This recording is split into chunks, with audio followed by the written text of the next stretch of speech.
कहानी के शुरू में ठंड से जमी हुई एक रात में बर्फ पर किसी अजनबी के कदम धीरे धीरे एक रोशनी से जगमगाते घर की तरफ बढ़ते हैं। लेकिन जैसे ही घर का मालिक उस अजनबी को देखता है वो तुरंत दरवाजा बंद कर देता है। वो अपना डंडा उठाता है और पीछे मुड़ता है, मगर तभी उसे वो अजनबी अपने ठीक पीछे खड़ा दिखाई देता है। घबराकर वो उसके चेहरे पर जोरदार वार कर देता है, लेकिन इस हमले से वो अजीब प्राणी बुरी तरह गुस्से में आ जाता है। वो आदमी को हवा में उठा लेता है और पूरी ताकत से उसे जमी हुई झील में फेंक देता है। इसके बाद वो उसकी शक्ल और शरीर अपना लेता है ताकि उसकी पहचान में रहकर अपना मिशन पूरा कर सके। अब वो हैरी नाम के आदमी के रूप में रहने लगता है ताकि धरती पर अपना काम आसानी से कर सके। लेकिन उससे पहले हैरी के साथ एक बड़ी मुसीबत हो चुकी होती है। एक भयानक तूफान में उसका अंतरिक्ष यान बिजली की चपेट में आ जाता है। उसके यान के सबसे जरूरी हिस्से उड़कर अलग हो जाते हैं। मजबूर होकर उसे बर्फ से ढके इलाके में इमरजेंसी लैंडिंग करनी पड़ती है। अगले कई दिनों तक वो उन्हीं बर्फीले पहाड़ों में अपने यान के खोए हुए हिस्सों को ढूंढता रहता है। अपनी असली पहचान छिपाने के लिए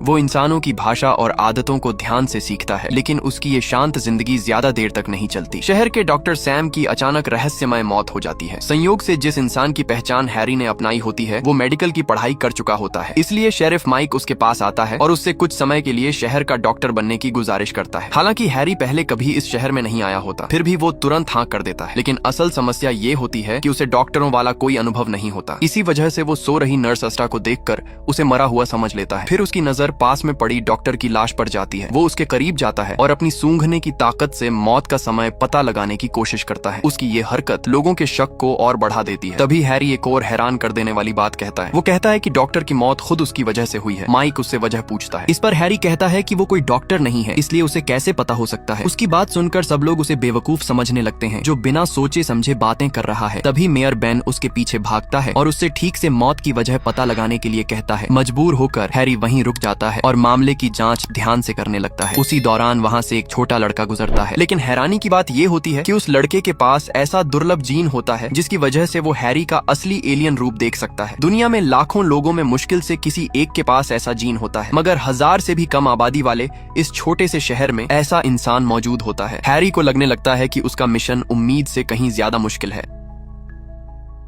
लेकिन इससे भी ज्यादा परेशान करने वाली बात यह होती है कि नर्स अस्टा लगातार उसके पीछे पीछे घूमती रहती है और उसे लाश की जांच करते हुए देखती रहती है। इसलिए हैरी को पोस्टमार्टम करते हुए साथ साथ औजारों को इस्तेमाल करना भी सीखना पड़ता है। इतना ही नहीं, उसका व्यवहार किसी मेडिकल छात्र जैसा बिल्कुल नहीं होता। वो बार बार लाश के अंगों के साथ खेलता रहता है। उसकी यह हरकत एस्टा को और यकीन दिलाती है कि हैरी बहुत अजीब इंसान है। लेकिन कुछ देर बाद हैरी मौत की असली वजह पता लगा लेता है। डॉक्टर की मौत ट्रैकियोस्टॉमी करने के दौरान हुई होती है। हैरी को शक होता है कि किसी ने डॉक्टर को जहर दिया था, जिसकी वजह से उसे ये प्रक्रिया करनी पड़ी। पता नहीं क्यों एस्टा को हैरी के साथ एक अजीब सा अपनापन महसूस होने लगता है। पोस्टमार्टम खत्म होने के बाद वो हैरी को बार में चलने का न्योता देती है। हैरी नहीं चाहता कि लोग उसे अजीब समझें, इसलिए वो मजबूरी में उसके साथ चला जाता है। वहाँ वो पहली बार व्हिस्की का स्वाद चखता है और उसे उसका स्वाद बेहद पसंद आता है। अस्टा खुशी से मुस्कुराती है जबकि हैरी नशे में झूम कर डांस करने लगता है। इससे उसे इंसानी समाज में घुलने मिलने में काफी मदद मिलती है। उसे लगता है कि उसने लगभग पूरे शहर को बेवकूफ बना दिया है। लेकिन एक परेशानी अभी भी बाकी होती है। वो छोटा लड़का। नशे की हालत में हैरी फैसला करता है कि उसे उस लड़के से छुटकारा पाना होगा। लेकिन जैसे ही वो उसके कमरे में घुसता है लड़का जाग जाता है। मैक्स डर के मारे जोर जोर से चिल्लाने लगता है, जिससे उसके माता पिता का ध्यान उसकी तरफ चला जाता है। हैरानी की बात ये होती है कि मैक्स का पिता और कोई नहीं बल्कि मेयर होता है। लेकिन वो लोग एलियंस पर विश्वास नहीं करते। उन्हें लगता है कि उनका बेटा सिर्फ कोई बुरा सपना देख रहा है, इसलिए वो मैक्स को अपने साथ ले जाते हैं। उधर हैरी बिस्तर के नीचे छिपा होता है और बाहर जाते हुए मैक्स को बीच वाली उंगली दिखाता है। अगली सुबह पिछली रात के नशे की वजह से उसकी तबीयत खराब रहती है, लेकिन इसके बावजूद उसे काम पर जाना पड़ता है। मुसीबत यहीं खत्म नहीं होती। उसे अस्टा का कुछ सामान उठाने में भी मदद करनी पड़ती है। तभी अचानक एक आदमी उनके सामने आकर खड़ा हो जाता है। ये आदमी अस्टा का पूर्व पति होता है। जैसे ही उसकी मुलाकात हैरी से होती है वो अपनी कमर से बंदूक निकालकर उसे डराने और भगाने की कोशिश करता है। किसी भी तरह की परेशानी से बचने के लिए हैरी बिना कुछ कहे वापस मुड़ता है और वहां से गाड़ी लेकर चला जाता है। लेकिन जितना ज्यादा हैरी इस बारे में सोचता है उतना ही ज्यादा उसका गुस्सा बढ़ता जाता है, इसलिए वो वापस एस्टा के घर लौट आता है। वहां पहुंचते ही वो देखता है कि एस्टा का पूर्व पति उसके साथ मारपीट कर रहा है। ये देखकर हैरी फैसला करता है कि अब उसे सबक सिखाना ही होगा। वो आस्टा के पूर्व पति को बुरी तरह दबोच लेता है। अगर आस्टा समय रहते बीच में न आती तो शायद हैरी उसी वक्त उसका गला घोंट कर उसे मार डालता। हालांकि इस घटना के बाद एस्टा का पूर्व पति दोबारा उसे परेशान करने की हिम्मत नहीं करता। एस्टा को हैरी की अजीब ताकतों पर थोड़ा शक जरूर होता है, लेकिन वो इस बारे में ज्यादा पड़ताल नहीं करती। इसके बजाय वो उसके साथ पहाड़ों पर घूमने और खूबसूरत नजारों का मजा लेने चली जाती है। अगले कुछ दिनों तक हैरी हमेशा की तरह डॉक्टर का काम करता रहता है। एक दिन उसके पास एक खास मेहमान आता है, मैक्स। इतना अच्छा मौका देखकर हैरी सोचता है कि अब वो इस लड़के से हमेशा के लिए छुटकारा पा सकता है, लेकिन मैक्स तुरंत खिड़की से कूदकर भाग निकलता है। भागने के बाद वो पार्क की एक बेंच के नीचे छिप जाता है और लगातार अपने माता पिता को एलियंस के बारे में बताता रहता है। लेकिन उसकी माँ को लगता है कि उसका बेटा मानसिक रूप से बीमार हो गया है, इसलिए बेन फैसला करता है कि वो उस दिन खुद अपने बेटे का ध्यान रखेगा। लेकिन जब मैक्स की मुलाकात शेरिफ माइक से होती है तो वो फिर से एलियंस की बात छेड़ देता है। इतना ही नहीं, वो माइक से हैरी को गिरफ्तार करने की भी मांग करता है। खुशकिस्मती से बेन समय रहते बात संभाल लेता है। उधर हैरी डॉक्टर की भूमिका निभाता रहता है, लेकिन उसके काम करने का तरीका बिल्कुल भरोसेमंद नहीं लगता। वो मरीजों की बीमारी का पता मौके पर इंटरनेट पर खोज कर लगाता है। इतना ही नहीं, दूसरे मरीजों की जांच के दौरान भी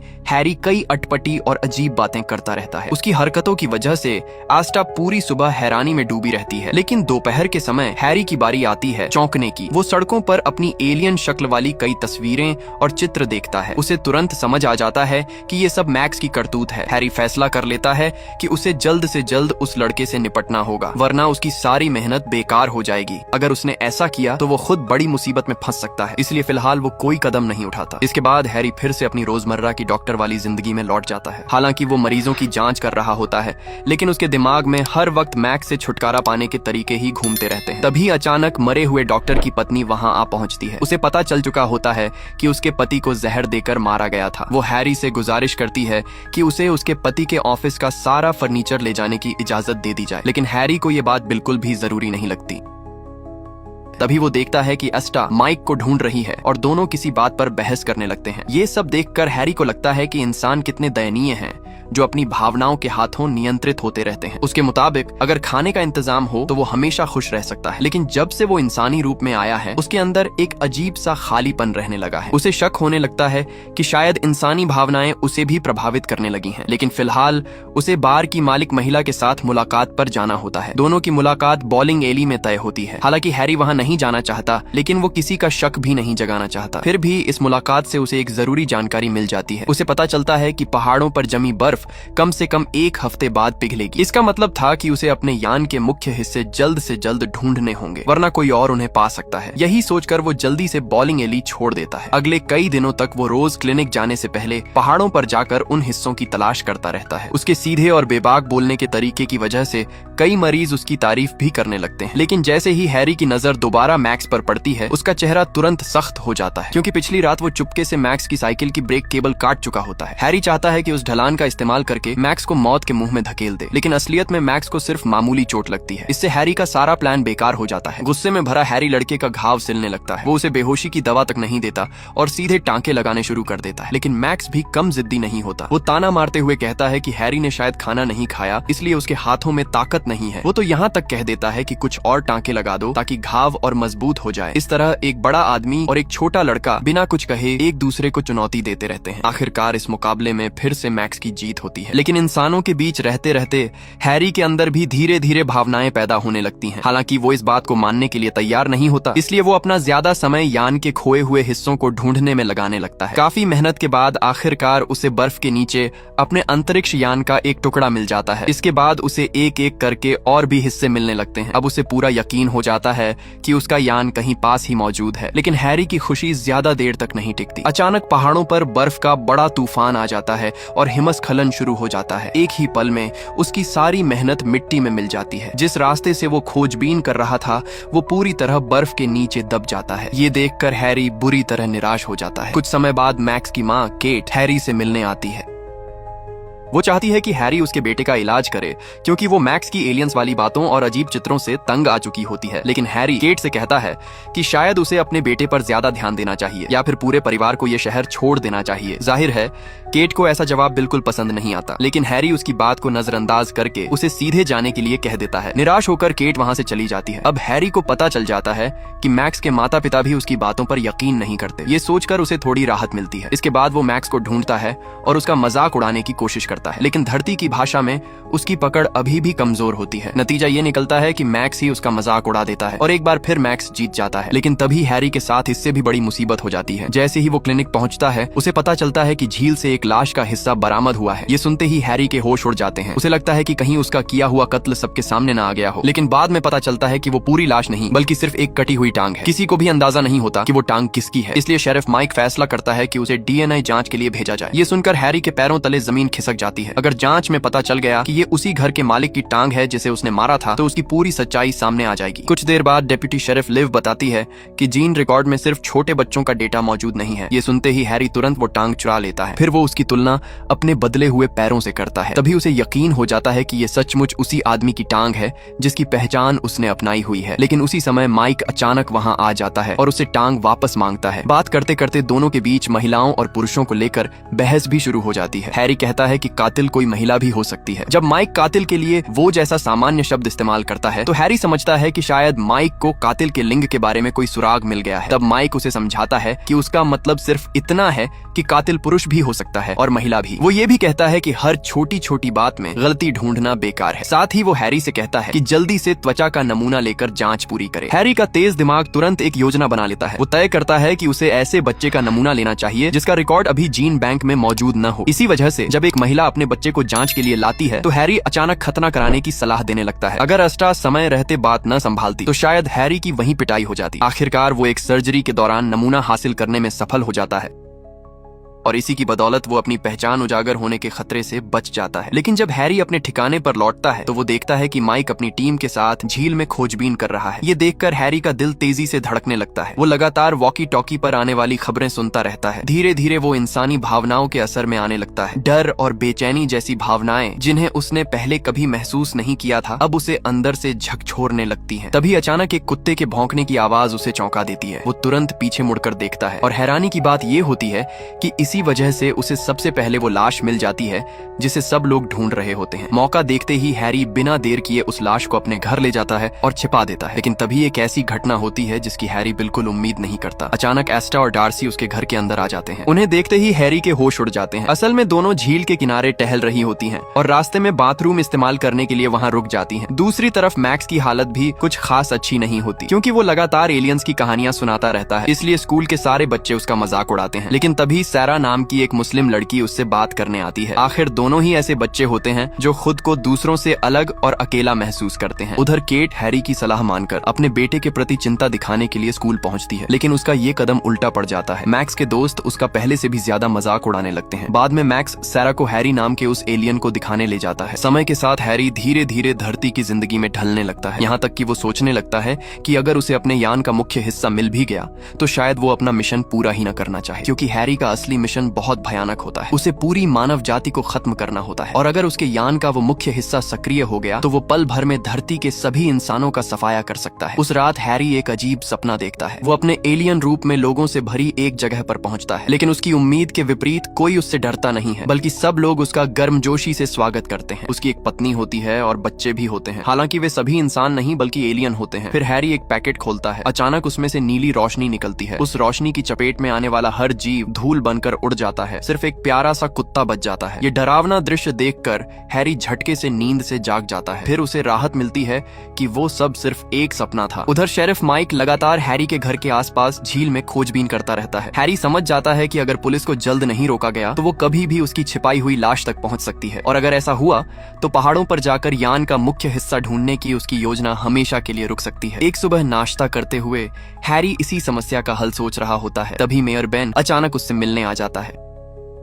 वो चाहता है कि हैरी और मैक्स की मुलाकात करवाई जाए ताकि दोनों के बीच चल रहा विवाद खत्म हो सके। हैरी इस प्रस्ताव को मना नहीं कर पाता, इसलिए वो पास में रहने वाली एस्टा को भी साथ आने का न्योता देता है, लेकिन एस्टा बताती है कि वो बहुत व्यस्त है। दरअसल कुछ समय पहले उसे डॉक्टर सैम की दराज में एक दवाई की पर्ची मिली थी और वही दवाई हाल ही में हुई एक पार्टी में भी दिखाई दी थी। सबसे अजीब बात ये थी कि वो पर्ची डॉक्टर सैम की मौत के बाद लिखी गई थी। यही वजह थी कि एस्टा इस मामले की जांच करना चाहती थी। हालांकि वो अपनी करीबी दोस्त डार्सी को हैरी के साथ भेज देती है। उधर बेन अपने बेटे मैक्स को इस मुलाकात के बारे में बताता है। ये सुनते ही मैक्स बुरी तरह घबरा जाता है, लेकिन सैरा से बात करने के बाद उसका विचार बदल जाता है। दोनों सोचते हैं कि शायद इसी बहाने उन्हें हैरी के घर के अंदर जाने का मौका मिल जाए और वे उसकी सच्चाई का पता लगा सकें। शाम होते ही मैक्स अपने माता पिता के साथ हैरी से मिलने पहुंच जाता है। वहां पहुंचते ही वो जानबूझकर हैरी को गले लगा लेता है। असल में वो मौका देखकर उसकी जेब टटोलना चाहता होता है, लेकिन उसे वहां कुछ भी नहीं मिलता। इसलिए बाहर इंतजार कर रही सैरा चुपके से हैरी की गाड़ी में घुस जाती है। कुछ देर तलाश करने के बाद उसे चाबी मिल जाती है। वो तुरंत भागकर उसकी नकल चाबी बनवाने निकल पड़ती है, लेकिन रास्ते में माइक उसे रोक देता है। उधर मैक्स भी हैरी के घर में ज्यादा से ज्यादा समय बिताने की कोशिश करता है। हालत यहाँ तक पहुंच जाती है कि उसकी माँ को वहीं बैठे बैठे नींद आने लगती है, लेकिन इसी वजह से सैरा को पर्याप्त समय मिल जाता है। वो वापस आकर चाबी उसी जगह रख देती है जहाँ से उसने उठाई थी। हालांकि हैरी को थोड़ा शक जरूर होता है, लेकिन उसे समझ नहीं आता कि आखिर गड़बड़ कहाँ हुई है। अगले दिन हैरी हमेशा की तरह क्लिनिक पहुंच जाता है। वहाँ एस्टा उससे अपनी दादी की तबीयत देखने के लिए कहती है, क्योंकि अब उनकी हालत ऐसी हो चुकी होती है कि वो बिस्तर से उठ भी नहीं पाती। इसलिए हैरी को खुद उनके घर जाना पड़ता है। रास्ते में उनकी मुलाकात एक अफ्रीकी आदमी से होती है। हैरी उससे बड़े उत्साह से बातें करने लगता है, लेकिन उसे बिल्कुल पता नहीं होता कि ये आदमी दरअसल एलियंस की तलाश में लगा एक सैन्य जांच करता है। असल में हैरी के अंतरिक्ष यान का एक हिस्सा इंसानों के लिए खतरनाक साबित हो सकता था। इसी वजह से सेना की नजर इस मामले पर पड़ चुकी होती है और उन्होंने डेविड और लाइजा को जांच के लिए भेजा होता है। कुछ देर बाद हैरी एस्टा की दादी के घर पहुंचता है। वहां उसका स्वागत एक बड़े और खुशहाल परिवार द्वारा किया जाता है। पहली बार हैरी इंसानों के रिश्तों और आपसी जुड़ाव की ताकत को करीब से महसूस करता है। इतना ही नहीं, एस्टा की दादी तो खुलकर उसे अपनी पोती के लिए पसंद भी करने लगती हैं और बार बार दोनों को करीब लाने की कोशिश करती रहती हैं।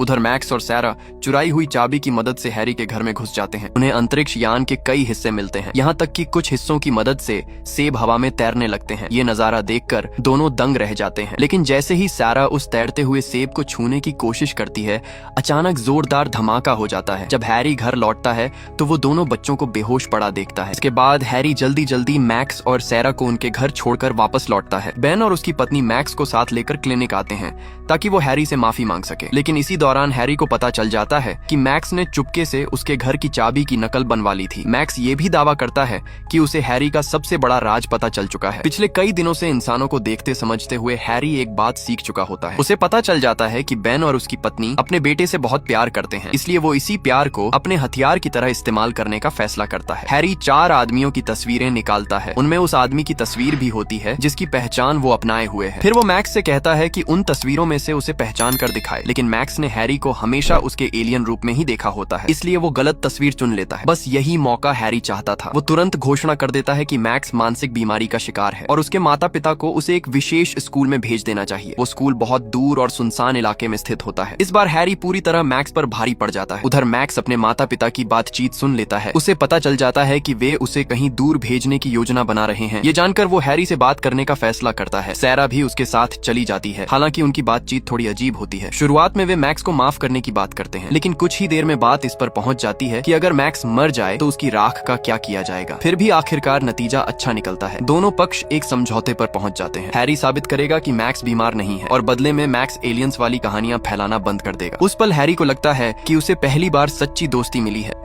लेकिन इसी बीच बेन हैरी को एक और खबर देता है। शहर का नया डॉक्टर ईथन आ चुका होता है। अब अस्थायी डॉक्टर के रूप में हैरी की जरूरत नहीं रह गई थी। ये सुनते ही पूरे शहर के लोग ईथन के आसपास जमा हो जाते हैं। सब लोग उसका गर्मजोशी से स्वागत करते हैं। ये बात हैरी को अंदर तक चुभने लगती है। इसके बाद वो हर जगह ईथन से टकराने लगता है, यहाँ तक कि वो मेयर बेन से भी नाराज रहने लगता है, क्योंकि बेन ईथन के काफी करीब दिखाई देता है। असल में हैरी खुद भी नहीं समझ पाता कि उसके साथ क्या हो रहा है। उसे तो अपनी आजादी वापस मिल चुकी होती है, लेकिन फिर भी वो अंदर से बेहद दुखी महसूस करता है। उधर सैन्य जांचकर्ता डेविड और लाइजा को एक बड़ी सफलता मिलती है। उन्हें हैरी का छिपा हुआ अंतरिक्ष यान मिल जाता है, जिसे सेना पहले ही अपने गुप्त अड्डे पर ले जा चुकी होती है। वहाँ एक जनरल खुद उस यान का निरीक्षण करती है। उसे याद आता है कि 50 साल पहले तूफानी रात में उसने इसी यान को देखा था और उसकी तस्वीरें भी ली थी। अब जब वो यान को छूती है तो उसे एक अजीब सा एहसास होता है, हालांकि अभी तक कोई भी उस यान को खोल नहीं पाया होता। उधर एस्टा को ईथन से एक चौंकाने वाली बात पता चलती है। उसे एहसास होता है कि शायद मैक्स कभी बीमार था ही नहीं। यहीं से उसे हैरी पर शक होने लगता है। बेशक हैरी को अभी इस बात की कोई खबर नहीं होती। वो लगातार परेशान हो रहा होता है क्योंकि उसे यान का मुख्य हिस्सा नहीं मिल रहा था। बेचैनी कम करने के लिए वो नींद की गोलियों का सहारा लेने लगता है। लेकिन एक रात बेहोशी जैसी नींद में उसे अजीब सपना आता है। वो सपने में उस असली हैरी को देखता है जिसकी पहचान उसने चुराई थी। सपने में वो हैरी उसकी मौत का मजाक उड़ा रहा होता है। इससे हैरी का मानसिक दबाव और बढ़ जाता है। बेबस होकर वो अपने तकिए को सीने से लगाकर पड़ा रहता है। उधर मैक्स की हालत भी खराब होती जा रही थी क्योंकि अब हैरी डॉक्टर नहीं रहा था और ईथन उसे उस दूर वाले विशेष स्कूल में भेजने की तैयारी कर चुका था। मजबूर होकर मैक्स फिर से हैरी की मदद लेने का फैसला करता है, लेकिन दूसरी तरफ हैरी खुद भी उलझन में होता है। वो इंसानों के बीच घुलना मिलना चाहता है मगर उसे समझ नहीं आता कि ये कैसे करे। इसी दौरान एस्टा और डार्सी को पता चलता है कि हैरी पूरा दिन गेम रूम में अकेला बैठा रहता है। वे दोनों उसे इस हालत में नहीं देखना चाहती, इसलिए वे उसे बाहर खाने के लिए एक रेस्टोरेंट ले जाती हैं। वहाँ हैरी की नजर एक ऑक्टोपस पर पड़ती है और हैरानी की बात ये होती है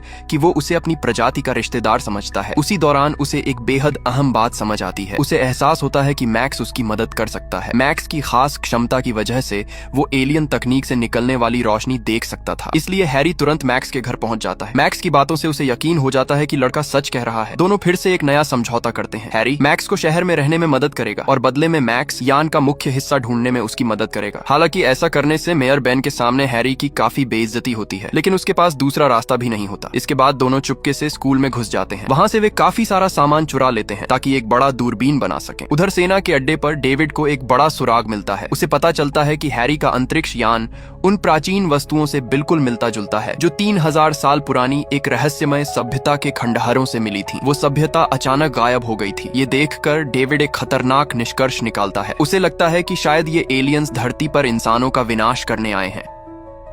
हालांकि उसकी सोच पूरी तरह सही नहीं होती, लेकिन नतीजा हैरानी की बात है कि बिल्कुल सही होता है। बेशक हैरी अभी भी नहीं जानता कि उसके मिशन की सच्चाई तक लोग पहुंचने लगे हैं। उधर हैरी और मैक्स अपनी बनाई हुई दूरबीन से बर्फीले पहाड़ों को देख रहे होते हैं। तभी उन्हें दूर एक हरी रोशनी दिखाई देती है। हैरी तुरंत समझ जाता है कि यही उसके यान का मुख्य हिस्सा है। आखिरकार उसकी तलाश खत्म हो चुकी थी, लेकिन मैक्स उसे चेतावनी देता है कि वो इलाका बेहद खतरनाक ग्लेशियरों से भरा हुआ है, मगर हैरी उसकी एक नहीं सुनता। संयोग से एस्टा और डार्सी ये सब देख लेती हैं। मैक्स से उन्हें पता चल जाता है कि हैरी उस खतरनाक ग्लेशियर की तरफ जा रहा है। दोनों बिना समय गंवाए स्नोमोबाइल लेकर उसके पीछे निकल पड़ती हैं। काफी तलाश के बाद हैरी आखिरकार मुख्य हिस्सा ढूंढ लेता है। जैसे ही वो उसे अपने हाथ में लेता है, उसे अपने अंतरिक्ष यान पर दोबारा नियंत्रण मिल जाता है। लेकिन इसी बदलाव को सेना के उपकरण भी पकड़ लेते हैं। वे तुरंत हैरी की सही लोकेशन का पता लगा लेते हैं। कुछ ही देर बाद एस्टा और डार्सी भी उसे ढूंढ लेती हैं। लेकिन तभी अचानक ग्लेशियर टूटने लगता है और देखते ही देखते तीनों नीचे गहराई में जा गिरते हैं। जब हैरी को होश आता है तो वो खुद को बर्फ के नीचे दबा हुआ पाता है। उसका शरीर बुरी तरह फंसा हुआ होता है, जबकि यान का मुख्य हिस्सा उससे थोड़ी ही दूरी पर पड़ा होता है। लेकिन मुसीबत यहीं खत्म नहीं होती। अचानक बर्फ का एक बड़ा हिस्सा टूट जाता है और हैरी के साथ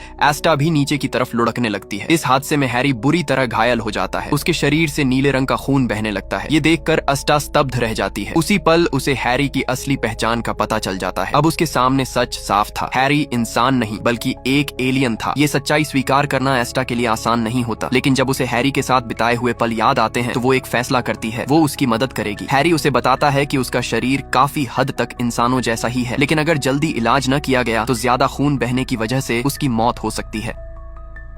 हैरी बताता है कि उसका इलाज उतना मुश्किल नहीं है। घाव से बहता खून रोकने के लिए बस आग से उसे दागना होगा। लेकिन एक और बड़ी समस्या सामने खड़ी होती है। अगर हैरी को इसी हालत में शहर ले जाया गया तो उसकी असली पहचान सबके सामने आ जाएगी। इसलिए एस्टा फैसला करती है कि वो उसका राज छिपाने में मदद करेगी। हालांकि उसके मन में एक सवाल अभी भी घूम रहा होता है। वो उस असली हैरी के बारे में जानना चाहती थी जिसकी शक्ल हैरी ने अपनाई हुई थी। बेशक हैरी ये नहीं बता सकता था कि उसने असली हैरी को मार डाला था, इसलिए वो झूठ बोल देता है। वो कहता है कि उसे उस आदमी के बारे में कुछ नहीं पता। उसे बस जमीन पर पड़ी उसकी मृत त्वचा मिली थी और उसी से उसने ये रूप बना लिया। एस्टा उससे और सवाल नहीं करती। वो उस पर भरोसा करने का फैसला करती है। लेकिन तभी उसे एक और डरावनी बात दिखाई देती है। हैरी का चेहरा धीरे धीरे अपने एलियन रूप में बदलने लगता है। साथ ही उसे तेज बुखार भी चढ़ने लगता है। लगता था कि उसका शरीर अब इंसानी रूप को संभाल नहीं पा रहा था। अगर जल्द इलाज नहीं हुआ तो वो यहीं मर सकता था। उधर उनकी जिंदगी की आखिरी उम्मीद अब डार्सी होती है। वो अभी अभी बर्फीली चट्टान से नीचे गिरी थी। उसे लगता है कि शायद अब उसका बचना नामुमकिन है। इसलिए वो अपने फोन पर मरने से पहले आखिरी संदेश रिकॉर्ड करने लगती है। लेकिन तभी उसे अपनी सबसे अच्छी दोस्त आस्टा याद आती है। उसे याद आता है कि जब वो खुद टूट चुकी थी और जीना नहीं चाहती थी, तब आस्टा ने ही उसे संभाला था, हर मुश्किल समय में उसका हौसला बढ़ाया था। यही सोचकर डार्सी फैसला करती है कि वो अपनी दोस्त को यूं नहीं छोड़ सकती। वो दर्द सहते हुए धीरे धीरे ऊपर चढ़ना शुरू कर देती है। उधर डेविड और लाइजा भी सिग्नल का पीछा करते हुए शहर तक पहुंच चुके होते हैं, लेकिन इलाका बहुत बड़ा था, इसलिए वे यान के पायलट की सही जगह का पता नहीं लगा पाते। इसी बीच उनकी नजर मैक्स द्वारा बनाई गई एक एलियन की तस्वीर पर पड़ती है। उन्हें लगता है कि शायद यही उनकी जांच का सबसे अहम सुराग है, इसलिए वे पहले मैक्स के माता पिता के करीब जाने की कोशिश करते हैं और धीरे धीरे मैक्स तक पहुंचने की योजना बनाते हैं। एक दिन जब बेन और उसकी पत्नी अकेले समय बिताने के लिए रेस्टोरेंट जाते हैं, तो केट बाथरूम की तरफ चली जाती है। उसी दौरान लाइजा उससे बात करने पहुंच जाती है, लेकिन हैरी को इस बात का बिल्कुल अंदाजा नहीं होता कि सेना उसके इतने करीब पहुंच चुकी है। वो अभी भी एस्टा के साथ बातचीत कर रहा होता है। वो उसे अपने हजारों साल पुराने अनुभवों के बारे में बताता है, साथ ही धरती पर बिताए समय के दौरान इंसानों के बारे में बने अपने विचार भी साझा करता है। हैरी बताता है कि कई बार एलियंस ने इंसानों की मदद की थी, लेकिन हर बार इंसानों ने उनसे डरकर उन्हें ठुकरा दिया। तभी डार्सी भी किसी तरह ऊपर तक पहुंच जाती है। वो एक रस्सी नीचे फेंकती है और हैरी तथा एस्टा को ऊपर खींच लेती है। अपनी पहचान छिपाने के लिए हैरी खुद को पूरी तरह ढक लेता है, इसलिए डार्सी को उस पर ज्यादा शक नहीं होता। लेकिन इसके बाद मामला और अजीब हो जाता है। एस्टा उसे सीधे घर जाने के लिए कह देती है और खुद हैरी को लेकर दूसरी दिशा में निकल जाती है। डार्सी के मन में गुस्सा और शक दोनों पैदा हो जाते हैं। इसके बाद एस्टा हैरी को अपने पिता के रेस्टोरेंट में ले जाती है। बहुत समझाने के बाद वो अपने पिता को हैरी का असली एलियन रूप दिखाती है। खुशकिस्मती से उसके पिता हैरी पर भरोसा करने का फैसला करते हैं, लेकिन हैरी की हालत लगातार बिगड़ रही होती है। आखिरकार एस्टा के पिता खुद उसका ऑपरेशन करते हैं और उसकी बुरी तरह सड़ चुकी टांग काट देते हैं। अगर ऐसा नहीं किया जाता तो जख्म पूरे शरीर में फैल सकता था। कुछ समय बाद जब हैरी दोबारा होश में आता है, उसकी प्रजाति की खास क्षमता की वजह से उसकी कटी हुई टांग धीरे धीरे दोबारा उगने लगती है। अब हालात पहले से बेहतर होने लगते हैं, लेकिन दूसरी तरफ एस्टा द्वारा हैरी की पहचान छिपाने की कोशिश डार्सी के शक को और बढ़ा देती है। वो एस्टा से बार बार पूछती है कि पिछली रात वो अकेले क्यों लौट आई थी, लेकिन उसे कोई साफ जवाब नहीं मिलता। हालांकि डार्सी को पहले से अंदाजा था कि ऐसा ही होगा, इसलिए वो खुद सच पता लगाने का फैसला करती है। उधर हैरी को बिल्कुल खबर नहीं होती कि अब पहले से कहीं ज्यादा लोग उस पर नजर रख रहे हैं, क्योंकि इस समय उसके सामने एक और बड़ी समस्या खड़ी थी। यान का मुख्य हिस्सा ग्लेशियर में गिरकर क्षतिग्रस्त हो चुका था और तभी मैक्स वहां पहुंच जाता है। मैक्स को जैसे ही पता चलता है कि हैरी ग्लेशियर में गिर गया था, वो बहुत घबरा जाता है, लेकिन हैरी को सही सलामत देखकर उसकी जान में जान आ जाती है। जब उसे पता चलता है कि हैरी को अपने यान के हिस्से ठीक करने हैं, तो वो उसकी मदद करने की पेशकश करता है। मैक्स बताता है कि एलियन प्रदर्शनी में शायद ऐसी चीजें मिल सकती हैं जो काम आ जाए। हैरी मानता है कि वहां सचमुच एलियंस से जुड़ी काफी चीजें मौजूद हैं, यहाँ तक कि उसे एक ऐसे एलियन की तस्वीर भी दिखाई देती है जिसने कभी उससे पैसे उधार लिए थे। लेकिन उससे भी ज्यादा जरूरी बात उसे पता चलती है। उसे सुनने में आता है कि एक महिला के पास एलियन तकनीक का कोई उपकरण है। हैरी फैसला करता है कि उसे वो चीज हासिल करनी ही होगी, क्योंकि उसके यान के मुख्य हिस्से की मरम्मत के लिए उसकी जरूरत पड़ सकती थी। लेकिन जब वो उस महिला तक पहुंचता है तो सच्चाई कुछ और ही निकलती है। जिस चीज को एलियन उपकरण समझा जा रहा था, वो सिर्फ उसकी त्वचा में फंसी हुई पेंसिल की नोक होती है। इससे हैरी को कुछ भी हासिल नहीं होता, उल्टा वो खुद और बड़ी मुसीबत में फंस जाता है। दरअसल प्रदर्शनी का आयोजक भी मैक्स की तरह एक खास क्षमता रखता था। वो लोगों के असली रूप देख सकता था, इसलिए उसने तुरंत हैरी का भेद जान लिया। अपनी पहचान खुलती देखकर हैरी घबराकर एक कमरे में जा छिपता है। वहां मौजूद आदमी को एलियंस में बहुत दिलचस्पी होती है। वो हैरी को धरती की प्राचीन सभ्यताओं से जुड़े अजीब रहस्य सुनाने लगता है, लेकिन हैरी को इनमें कोई रुचि नहीं होती। उसका पूरा ध्यान सामने रखी फलों की प्लेट पर होता है। कुछ देर बाद वो उस आदमी के पीछे जाता है जो उसका पीछा कर रहा था। तभी उसे पता चलता है कि उसके शरीर में एलियन तकनीक से बना एक ट्रैकिंग चिप मौजूद है। हैरी उसे निकालना चाहता है, लेकिन वो आदमी ऐसा करने से साफ मना कर देता है, क्योंकि 30 साल पहले उसका बेटा एलियंस द्वारा उठा लिया गया था। उसे उम्मीद थी कि शायद यही ट्रैकिंग चिप किसी दिन एलियंस को फिर से उसकी तरफ ले आएगी और शायद वो अपने बेटे से दोबारा मिल पाएगा। उधर डेविड और लाइजा को केट के घर खाने पर बुलाया जाता है। बाकी सभी लोग आपस में बातें कर रहे होते हैं, लेकिन बेन लगभग चुप बैठा रहता है। सिर्फ डेविड उससे कुछ सवाल पूछकर बातचीत करने की कोशिश करता है। दूसरी तरफ बेन और केट को बिल्कुल अंदाजा नहीं होता कि उनके सामने बैठे दोनों लोग क्या योजना बना रहे हैं। मौका मिलते ही लाइजा चुपके से मैक्स के कमरे में घुस जाती है। वो वहां हर चीज की तलाशी लेने लगती है। इसी दौरान उसे हैरी की कुछ चीजें भी मिल जाती हैं, लेकिन तभी केट उसे रंगे हाथों पकड़ लेती है। हालांकि लाइजा तुरंत एक कहानी बना लेती है। वो कहती है कि डेविड की तबीयत ठीक नहीं रहती और उनके कोई बच्चे भी नहीं है, इसलिए वो सिर्फ मैक्स के बारे में जानना चाहती थी। केट उसकी बात पर यकीन कर लेती है, यहाँ तक कि वो कहती है कि मैक्स के लौटने पर वो उसे कुछ दिन उनके घर भी रहने देगी। उधर जब मैक्स घर घर लौटकर अपना कंप्यूटर चालू करता है तो उसे एक चेतावनी वीडियो दिखाई देता है। वीडियो देखकर उसे पता चलता है कि हैरी ने उसे जो एलियन उपकरण दिया था वो किसी महिला ने चुरा लिया है। दूसरी तरफ डार्सी पूरे दिन एस्टा से संपर्क करने की कोशिश करती रहती है लेकिन कोई जवाब नहीं मिलता। साथ ही दोस्तों से मिली कुछ बातों की वजह से उसे डर लगने लगता है कि शायद एस्टा के साथ कुछ बुरा हो गया है। चिंता में डूबी डार्सी अकेले हैरी के घर पहुंच जाती है। वहां उसे तहखाने में रखा फ्रीजर बंद मिलता है। वो मास्टर चाबी की मदद से उसे खोल देती है। फ्रीजर के अंदर का नजारा देखकर उसके होश उड़ जाते हैं। उसे वहां एक लाश दिखाई देती है। कुछ ही देर बाद डार्सी की शिकायत माइक तक पहुंच जाती है। वैसे भी इतने छोटे शहर में कुछ ही दिनों के अंदर कई हत्याएं हो चुकी होती हैं, इसलिए माइक तुरंत उसके साथ हैरी के घर पहुंचता है। लेकिन वहां पहुंचकर दोनों हैरान रह जाते हैं क्योंकि हैरी आराम से घर के बाहर खड़ा होता है। डार्सी को अपनी आंखों पर यकीन नहीं होता। वो भागकर फ्रीजर तक जाती है लेकिन तब तक हैरी लाश को छत पर छिपा चुका होता है। फ्रीजर पूरी तरह खाली होता है। माइक जबरदस्ती डार्सी को वहां से ले जाता है लेकिन डार्सी अब भी अपनी बात पर अड़ी रहती है। उसी दौरान एस्टा आकर उसे छुड़वाती है। फिर डार्सी उसे पूरी घटना बताती है। वो कहती है कि हैरी के तहखाने में बिल्कुल उसी जैसा दिखने वाला एक शव पड़ा था लेकिन एस्टा को लगता है कि उसकी दोस्त नशे में है और गलत देख रही है। उधर हैरी समझ जाता है कि अब ये लाश उसके लिए खतरा बन चुकी है, इसलिए वो तय करता है कि मुख्य हिस्सा ठीक होते ही वो इस शव को हमेशा के लिए खत्म कर देगा। लेकिन ऐसा सोचते समय उसके मन में अजीब झिझक पैदा होती है। उसे डर लगने लगता है कि कहीं मुख्य हिस्सा सक्रिय होने के बाद वो पूरी मानव जाति का विनाश न कर दे। धीरे धीरे इंसानी भावनाएं उसके अंदर घर कर चुकी थीं। अब उसके भीतर उम्मीद, दया और दूसरों की रक्षा करने जैसी भावनाएं भी जन्म लेने लगी थीं। फिर भी आखिरकार वो इस खतरे को खत्म करने का फैसला करता है। इस दौरान वो एस्टा की कॉल को पूरी तरह नजरअंदाज कर देता है। उसे नहीं पता होता कि कुछ समय पहले लिव को एक जूता मिला है। उस जूते का आकार